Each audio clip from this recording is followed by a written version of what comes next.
Okay, good morning, everybody. Welcome to Tate Britain, and welcome to today's event, the Great British Art Debate Conference. So it's a conference about a debate. I'm Myrone. I'm a curator at Tate Britain, but I've also been closely involved with the Great British Art Debate Partnership Project over the last few years. I'm going to be handing over to Iain Watson in a moment, who's going to talk about the Great British Art Debate itself and what this project has been. And then I'll be returning to chair the first of the panels. But I just wanted to firstly welcome you to Tate. This day, as the title suggests, is about debate. And we do expect and hope for some forthright views and possibly provocative perspectives.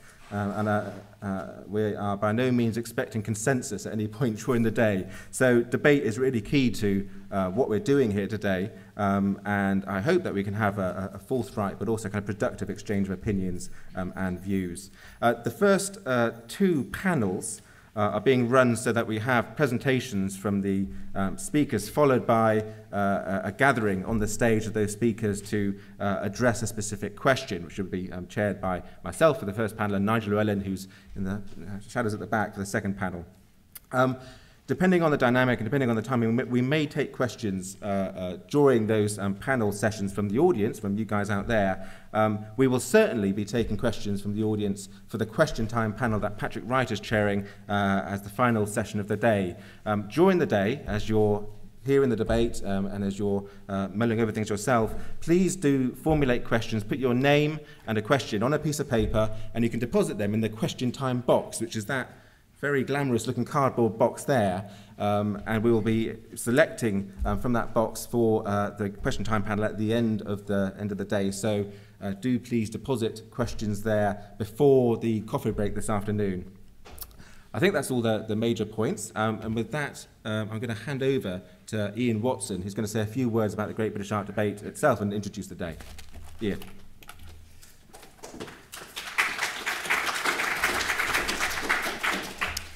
Thank you, Martin. My name's Iain Watson. I'm Director of Tyne Archives and Museums, and delighted to be here this morning speaking on behalf of the partnership that's delivered the Great British Art Debate Project. And that partnership, as you can see from the slide up in front of you, is Tate, Museums Sheffield, Norfolk Museums and Archaeology Service, and my own organisation, Tyne Archives and Museums. And we've coordinated the project in terms of leading the bid to the Heritage Lottery Fund, because this project wouldn't have happened without that support and investment from the Heritage Lottery Fund.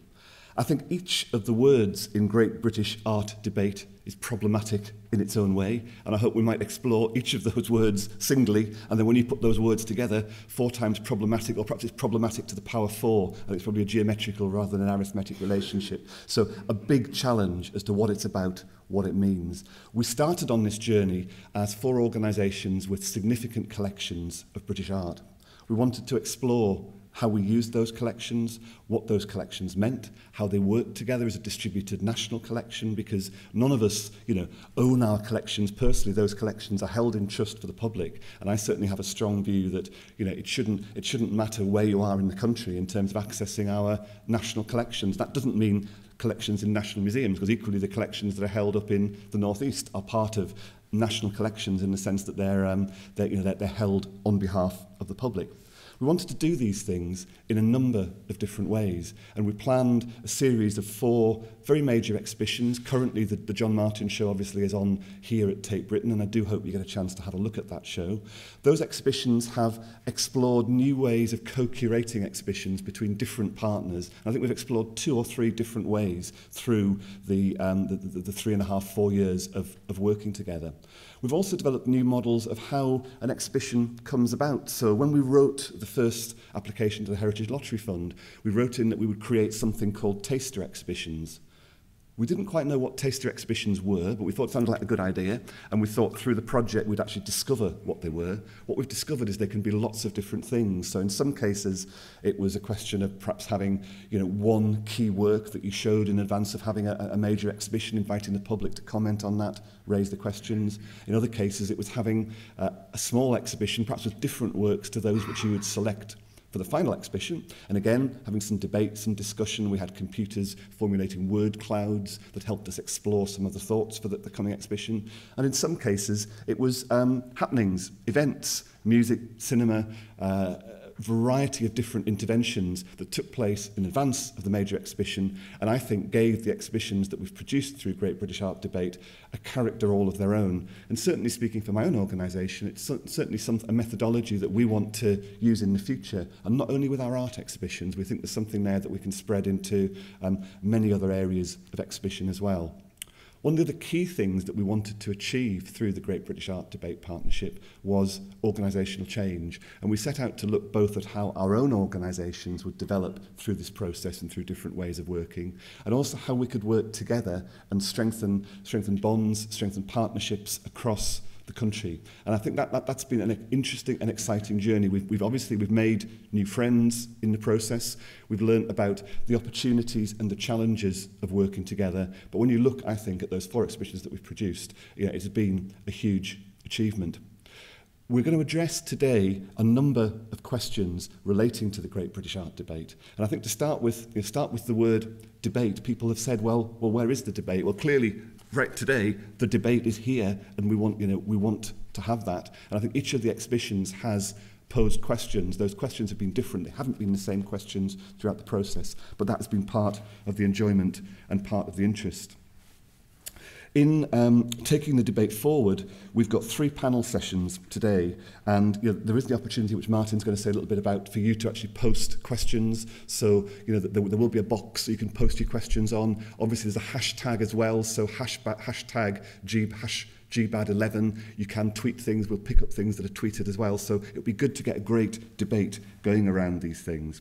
And the questions that we're going to be addressing today are such questions as, why have there been no great British artists? And where is British art?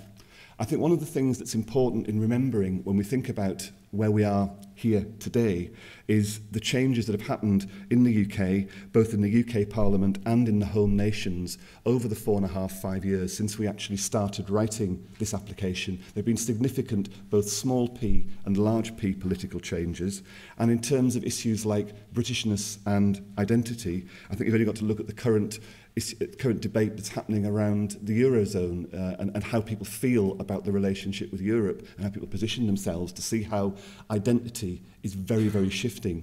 I think one of the interesting things also is the generations how we identify with different generations. Last night when we were, those of us involved in the partnership had a sort of an hour's kind of pre-discussion. One of the issues came up was different age groups have responded differently to the notion of Britishness. So for instance, with the Restless Times exhibition, the generation who are now in their 70s and 80s felt a complete sense of identity with Britishness in the context of the period 1914 to 1945, whereas younger people found it much harder to reach that.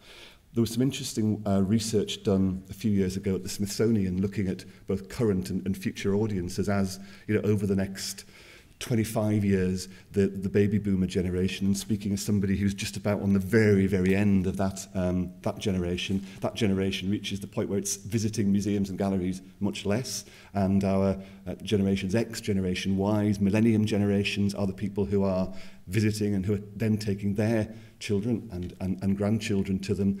Identity concepts of those generations is changing very, very rapidly, and we have to be aware of that as well as we move forward, that the audience now is not the audience that we will have in 10 or 15 years' time.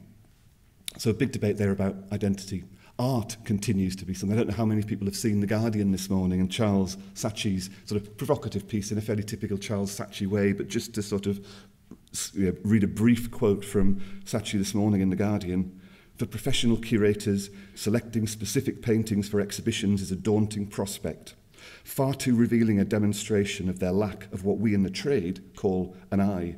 They prefer to exhibit videos and those incomprehensible post-conceptual installations and phototext panels for the approval of their equally insecure and myopic peers. Well, it's Charles Saatchi, it's a soundbite. The good thing to me is art is being discussed and we're talking about it. It's discussed there in The Guardian. We're talking about it here today. I think there are lots and lots of issues that will come up. I hope each of the words gets discussed. I hope we do have a good debate. Please enjoy it, and please join in. It is a debate, and that's what we're here for. Thank you.